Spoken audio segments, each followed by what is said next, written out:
আচ্ছা, আমার সাথে ভিডিওতে ঘনাও হাঁটছে। না, সেই কালকে যেটা নিয়ে আলোচনা হচ্ছিল, তুমি আমাকে কত ভালো পয়েন্ট দিয়েছিলে।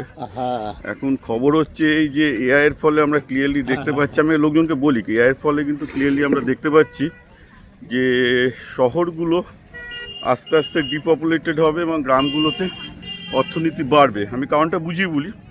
লোকের শহরে মূলত যাই হচ্ছে ব্যাংকিং, শিক্ষা, স্বাস্থ্য আর অ্যাডমিনিস্ট্রেশন, এই চারটে কারণে এআই দিয়ে অটোমেটেড হয়ে যাচ্ছে বলতে গেলে। অর্থাৎ শিক্ষাতেও আজকে একটা ভালো টিচার পেতে গেলে একটা গ্রামের ছেলে এআই টুল কিন্তু দিয়ে করে ফেলতে পারবে, তার ভালো টিচারের দরকার নেই। ভালো টিচারের থেকে এআই টুল অনেক ভালো টিচার। সিমিলারলি একটা এআই টুল ভালো শিক্ষকের থেকে, ভালো ডাক্তারের থেকে ভালো বিদ্যা দিতে পারবে, রাইট? মানে তাকে ডায়াগনোসিস করতে পারবে। তো তারপরে হয়তো লাগবে ডাক্তার, লাগবে ততটা লাগবে না।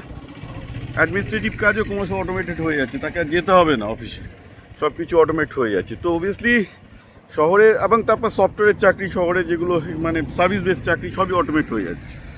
শহরের অর্থনীতি আমরা দেখতে পাবো, যেসব জিনিসগুলোর উপর শহরের অর্থনীতি দাঁড়িয়েছিল সেইগুলো আস্তে আস্তে কিন্তু ধসে যাচ্ছে।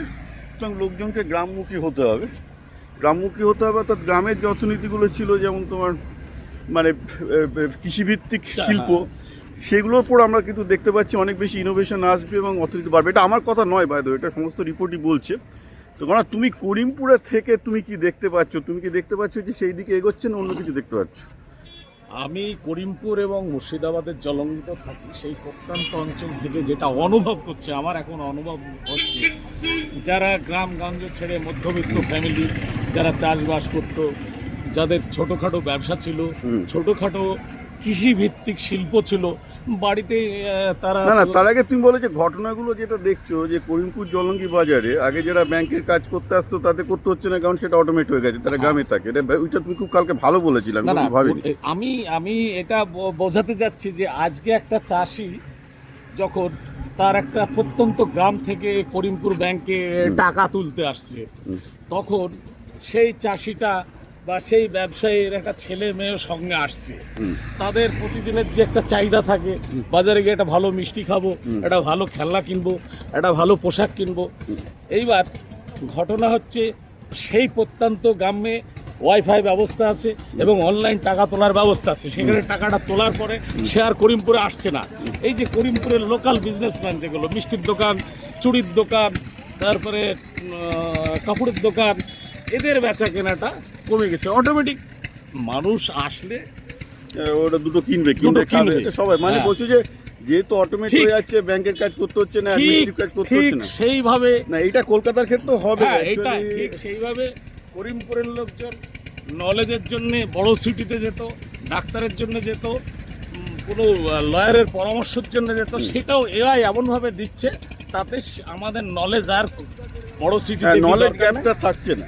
না, এটাই অ্যাকচুয়ালি ইউএনএ রিপোর্টে বেরোচ্ছে। এবং আমরাও যত এআই সিমুলেশন করছি, by the way something call agent iceberg in MIT, সেখানেও সিমুলেশনে একই জিনিস দাঁড়াচ্ছে যে অর্থনীতি ক্রমশ গ্রামে ঢুকে যাচ্ছে, শহরের অর্থনীতি কিন্তু ধস নামতে চলেছে। কারণ শহরের যেসব সার্ভিস ভিত্তিক শিল্প, অর্থাৎ শিক্ষা, স্বাস্থ্য, এই জায়গাটাতে পুরোটাতে এআই ধস নামাচ্ছে, that is by almost guaranteed এবং হচ্ছেও।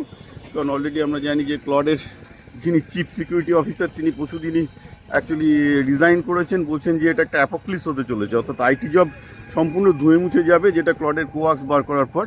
এবং ক্লডের কোয়াক্সের নিয়ে আমি আরেকটা ভিডিও দেবো, কালকেই করেছি, যারা ক্লডের কোয়াক্স ইউজ করছেন সেমন একজনের কাছ থেকে, নট দ্যাট কারোর কথা শুনে, এবং ও ক্লড কোয়াক্স ইউজ করে বলছে এবার সব গেল, মোটামুটি আইটি চাকরি 90% গেল পুরোপুরি।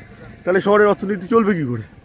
ঠিক আছে, আইটি সার্ভিস জব সবই যাচ্ছে। সুতরাং এখানে একটা ব্যাপার, গ্রামে যারা তোমার ধরো বাড়িটারি বেঁচে দিয়ে অনেকে শহরমুখী হয়েছে সে চিকিৎসার জন্য, শিক্ষার জন্য, তাদের কি অবস্থা হবে?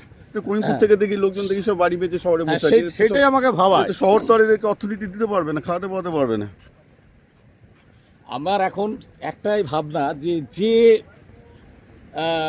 যে ছেলেগুলো গ্রাম থেকে শহরে গেল শিক্ষা দীক্ষা আরো কিছু পাওয়ার লোভে, কিন্তু তাদের অবস্থা কি হবে? না, তাদের অবস্থা নিয়ে তো আমিও ভাবছি, কারণ আলটিমেটলি শহরের অর্থনীতিটাই তো ধসে যাচ্ছে। গ্রামের ছেলেগুলো গ্রাম টাম কাটিয়ে দিয়ে সব ইংলিশ মিডিয়ামে পড়ছে শহরে, এদের যে কী হবে আমি তো বুঝতে পারছি না। কারণ ইংলিশ মিডিয়ামে পড়ছিল তো সার্ভিস ইন্ডাস্ট্রির জন্য, এই সার্ভিস ইন্ডাস্ট্রিটাই তো থাকছে না।